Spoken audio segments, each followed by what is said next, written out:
The dawn comes up on the second season of A1GP at the Dutch seaside resort of Zandvoort, a venue that hosted Formula One Grand Prix between 1952 and 1985. A1 TV commentator John Watson raced here many times, battling for the lead of the 1976 event with James Hunt and scoring a podium in his last race here in 1983. It's a circuit I enjoyed racing on, round the sand dunes of the seaside town, but it still looks to have the same basic flow and nature of corners that I enjoyed, and I'm looking forward to go back out on track. Driving the powerful A1GP car will need a reasonable level of fitness. I haven't been in the gym flogging myself for week upon week upon week, but I do my own exercises. And John has concentrated on detailed preparation. Principally get a larger pair of overalls, and that's about it. It might be a few years since he last drove a frontline racing car, but the professionalism and attention to detail stay with any top driver, and John's cutting no corners before getting in the car. Well, there's only one way to treat driving a racing car, that's seriously, and you must treat it with respect. As he sets forth onto the track, let's find out what defines this circuit from a driver's point of view.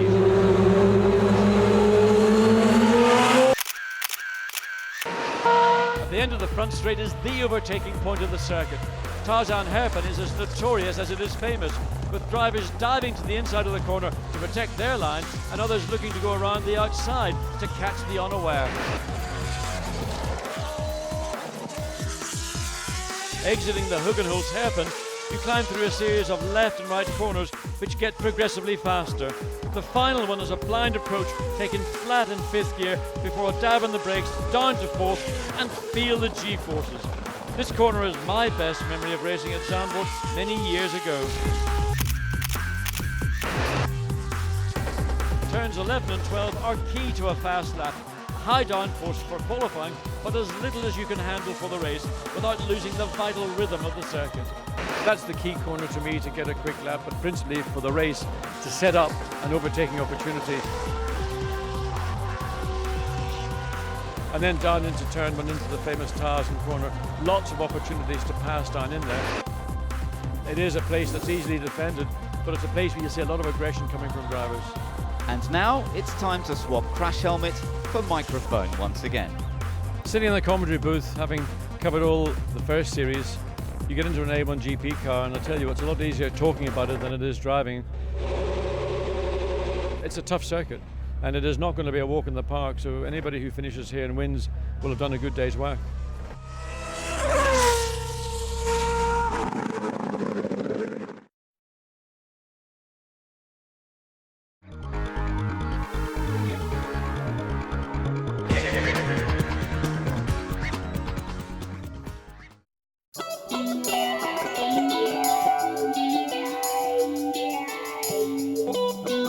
Brno Autodromo nestles in the countryside in the Moravian region of the Czech Republic. It's an absolutely beautiful setting, but what is it like as a racetrack? I've been joined by A1GP race winner Thomas Enger, and while we're discussing it, John Watson will be out there finding out for himself.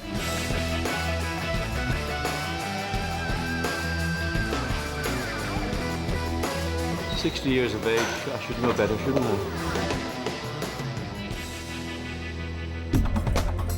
Thomas, tell us first of all about turn one. You're heading across the start-finish line, 165 miles an hour or so. What's it like going into that first corner? What's the approach?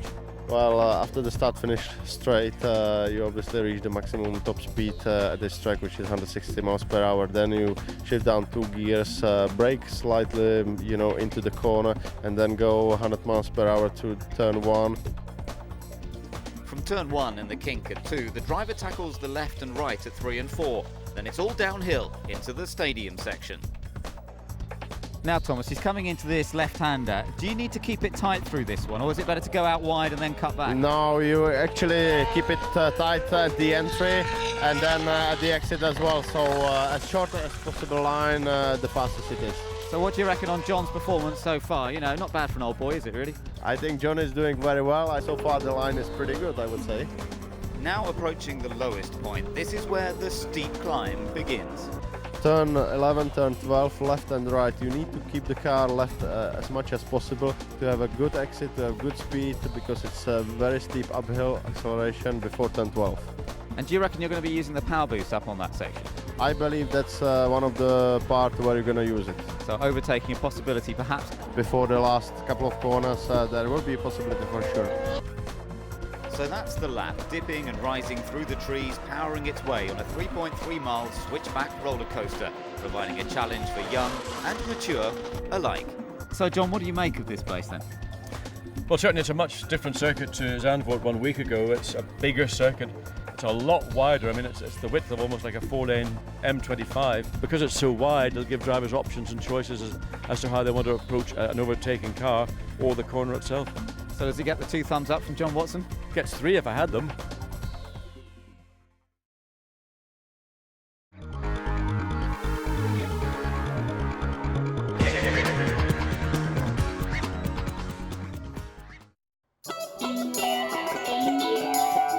This is normally just another street in Beijing, but not this weekend. The bumper-to-bumper traffic and rickshaws have gone, and now the fastest cars that have ever come to the city are about to be unleashed. A1GP is taking on the streets of one of the busiest places in the world.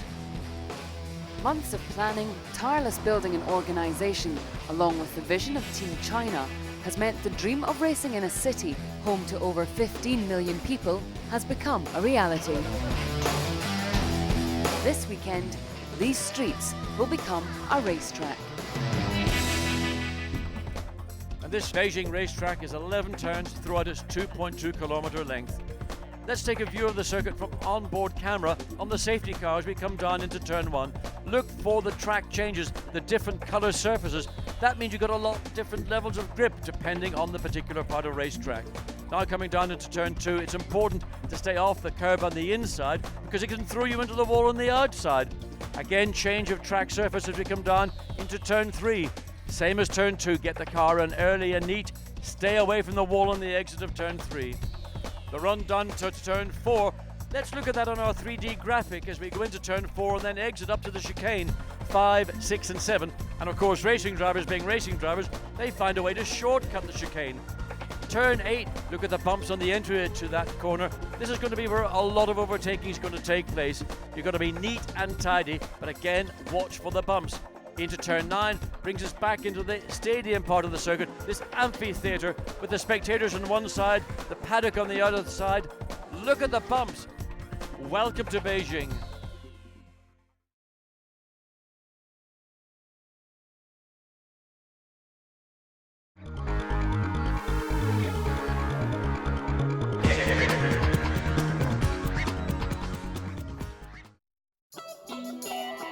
Opened in 1999, the Sepang International Circuit firmly put Malaysia on the map of world motorsport venues. Its distinctive Herman Tilke design sees a massive set of grandstands which can hold up to 30,000 patriotic fans. A1GP returns to the 3.44 mile Sepang circuit. This time I get to drive a lap in the A1GP car to find out for myself the character of this wonderful 15-corner racetrack. After crossing the start line, the approach to turn 1 provides the first overtaking chance. Stay tight in the inside of the corner or go around the outside if you're brave. Turn 2 drops away abruptly at the apex and sets up your exit speed on the run up to turn 4. Turn 4 is the second clear overtaking opportunity. Taken in second gear, you can take lots of curb at the apex, then free up the car for a good exit speed. The uphill exit flows into the high G-force turns 5 and 6. Not quite flat out in 5th gear in qualifying, but a big lift on the throttle during the race.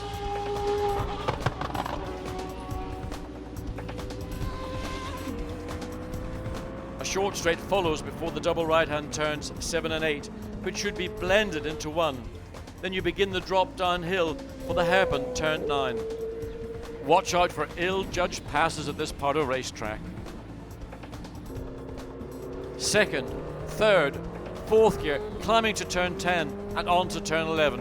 A difficult apex to see until you're upon it. Downhill again to the most challenging part of the circuit, turns 12 and 13. And the body language of the A1GP cars will say it all. Turn 14 is the penultimate and most important corner at Sepang. Approached while still exiting turn 13, you need to look across the corner to locate its apex. Too wide and you'll miss it, too tight and your exit speed will suffer. A top speed of 270 kilometers per hour into the final corner, turn 15. Again looking for a late apex to ensure good exit speed. It's pedal to the metal to the finish line. Unfortunately, I don't have to drive 35 laps in Sunday's very hot feature race.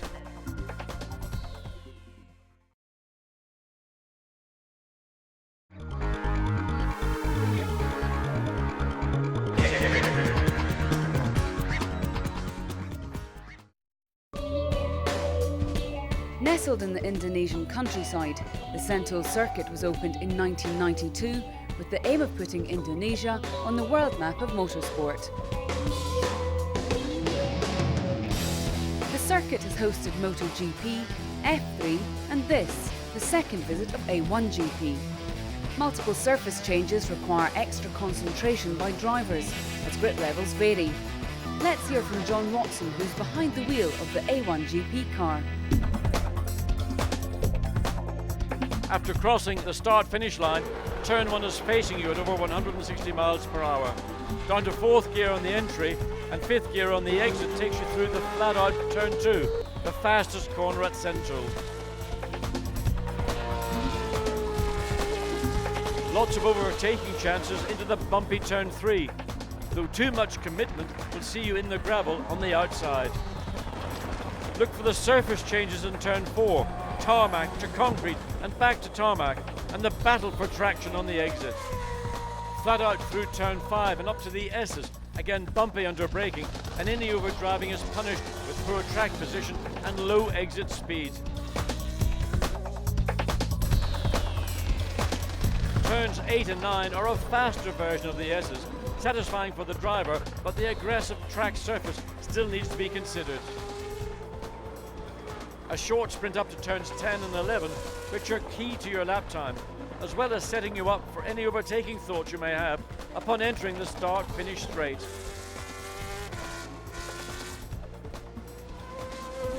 The abrasive track surface and the monsoon season are sure to make for the most unpredictable races of the year.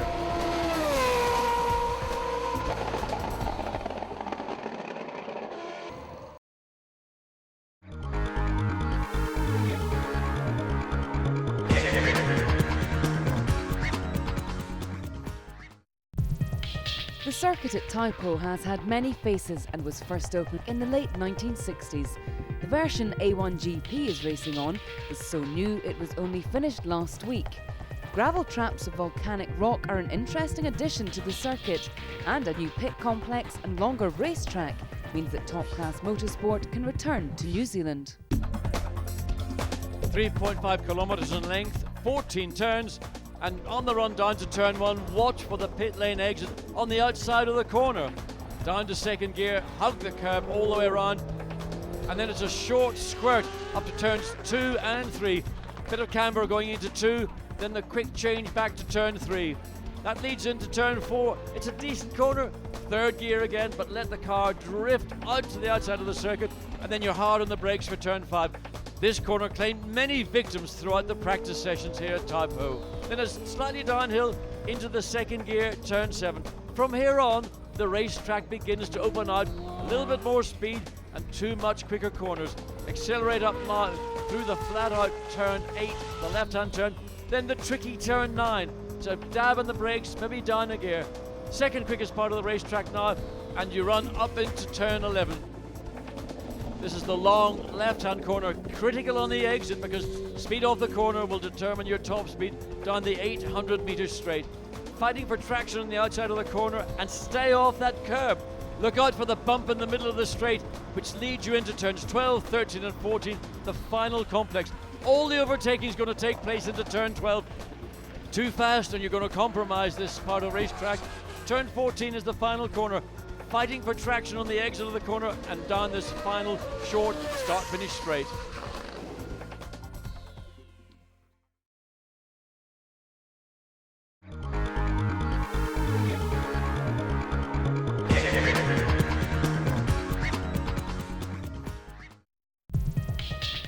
The Eastern Creek Raceway is one of Australia's leading circuits.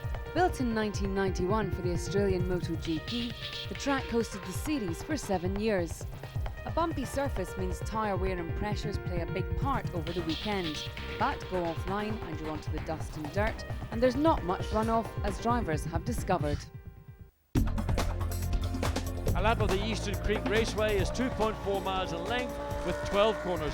Turn 1 comes up at 165 miles per hour in the dry. In these wet conditions, it's much slower and much slipperier, but you've got to watch for the bumps in the middle of the corner.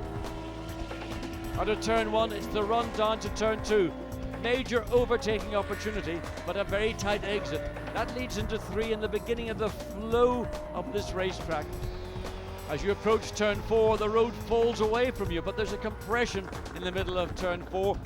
Be gentle on the throttle here, otherwise you could spin into the infield. Immediately out of turn 4, you've got to position yourself for turn 5. Watch for the bit of resurfacing in the middle of the corner. That'll mean a different grip level at the apex. Hard on the power, up the hill into turn 6, and then immediately down to second gear for turn 7. Very slippery on the exit of this corner. Back into the car, fighting for grip as you begin to climb uphill into turn 8. You want to hug the curb all the way around this corner because you're immediately onto the brakes for the downhill braking into turn 9. This part of the racetrack will catch many out under braking. From turn 9, it's a run up to turn 10, a quick flick to the right, then immediately back to turn 11 to the left. Turns 11 in effect and 12 become one corner, running right out to the concrete on the outside. But it's important, as in any corner, leading onto the fastest part of the racetrack to get strong exit speed, because here you are back in the straight and doing 165 miles per hour.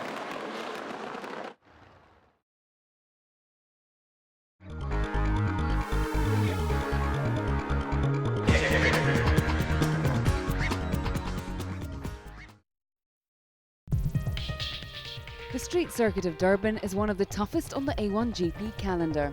There are plenty of typical street traps ready to catch the drivers out. Drain covers, solid curbs and uncompromising walls, to name but a few.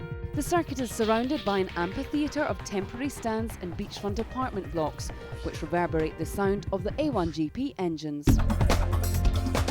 13 turns over the 2-mile KwaZulu-Natal Durban street track. See us running down into turn 1. Watch for the bumps in the middle of the circuit. Get well over to the left for turn 1. And all the surface changes you expect on a street track. Good traction out of turn 1, and then a short squirt up to turn 2. Some will try and pass here, others will end up in the barrier on the outside of the circuit. It's a quick dink to the right, and then you're into the first of the 2 chicanes here in Durban. The middle is very bumpy indeed. This is the second chicane, a little bit quicker, which leads you up to turn 8. In effect, it's the off-ramp for the motorway that you now join, going the wrong way of course.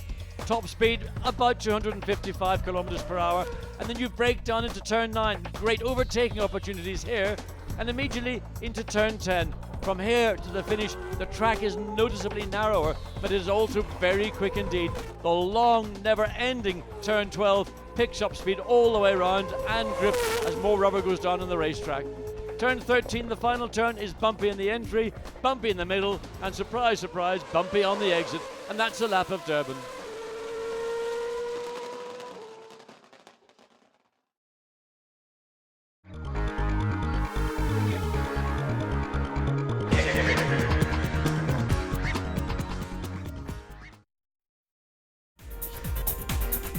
The historic Autodromo's Hermanos Rodriguez is a little space of tranquility in what is the world's 3rd largest city. The public park is a haven for cyclists and a mecca for racing drivers, but the principles are the same. Avoid the curbs at all costs. If you don't, there are some beautifully carved walls just waiting to etch themselves into the car. A bumpy surface and the endless Piratalda corner make it a very physical and demanding track. 14 turns and the longest start-finish straight of any in A1GP. Coming down the main straight, particularly in the rolling start for the sprint race, lots of action coming into turn 1. You must stay off the curbs in 1, you must stay off them in 2, and you've got to stay off them in turn 3, which then leads on to a shorter straight where you build up speed once again, which leads up to the entry into turn 4. Late braking into turn 4, into third gear, but then you have to change down into second so as you get the speed off to take turn 5. That's the tight turn to the right.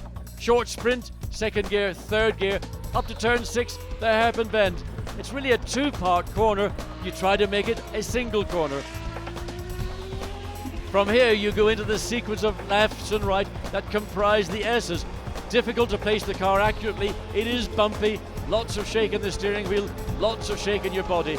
Building up speed progressively until you get to turn 11, then you get into fourth gear, and the final two corners of the S's culminating in turn 13, the quickest of them all. And then it's on to the final back straight, which leads up to the notorious Hermanos corner, which used to be a 7-degree bank corner, but now is much flatter. Difficulty in this corner is you can't see the exit. There's now a baseball stadium in the inside of the corner.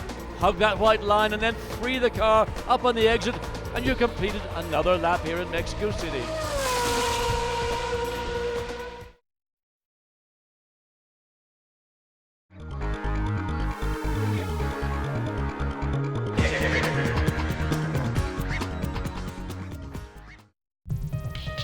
This top-class facility was designed by the renowned circuit designer Herman Tilker. It's a picture of colour, with bright stands and rooftops in the shape of lotus leaves. The circuit itself has a mixture of fast sweeping corners and tight bends, and in some places the track falls away. The A1GP drivers always look forward to racing here. Welcome back to the fabulous Shanghai International Racetrack with a revised layout this year, 14 turns and 2.8 miles in length. The deceptively fast entry into turn 1, then tightens into turn 2. It's all about track position as you drop downhill into turn 3, and then maximum acceleration up to the revised part of the racetrack, the quick right at turn 4, then immediately you cut back for 5. Use of the curbs is permitted, but all four wheels must not be off the racetrack. We're back onto the original circuit layout into turn 6. Like many of the corners here in Shanghai, it just keeps going.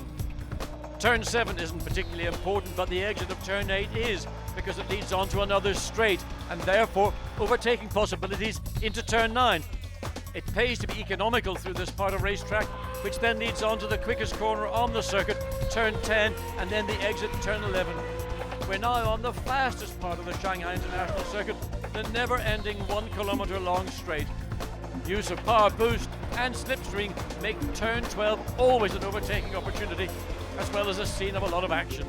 And then the final turn 14 brings you back onto start-finish straight, and that little dip that carries you across the start-finish line.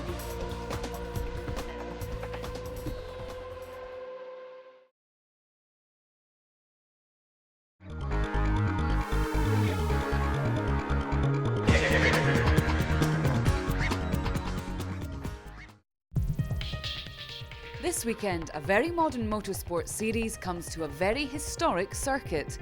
Brands Hatch will provide a whole new challenge to the drivers. Sweeping corners and bends over the rolling hills provides plenty of opportunities for thrills and spills, but get it right and you can have the lap of your life. And I've had many laps of my life on the brilliant Brands Hatch Grand Prix circuit. Coming across start-finish line, you climb uphill into the first major challenge, Haddock Hill Bend. It's like being an abseiler dropping off the edge of the cliff, plunging down into the compression, then back up the hill into Druids Bend. Keep the car neat and tidy on the entry, and then on the exit just release the car, oversteer, I don't want that. Then it's downhill into Graham Hill Bend. Again, it's easy in the entry, then get a good drive off the corner. Short straight now up to Surtees Corner. Again, an overtaking opportunity, but you have to be committed to go down the inside. The exit of Surtees leads on to the fastest part of the Brands Hatch Grand Prix circuit. That's the plunge down Hawthorne Hill and up into Hawthorne Bend. 160 miles an hour at the bottom of the hill. Quick flick down to 5th gear. Early entry, hug the curb in the early part of the corner, and then release the car on the exit. Another short straight brings you up to the revised Westfield Bend.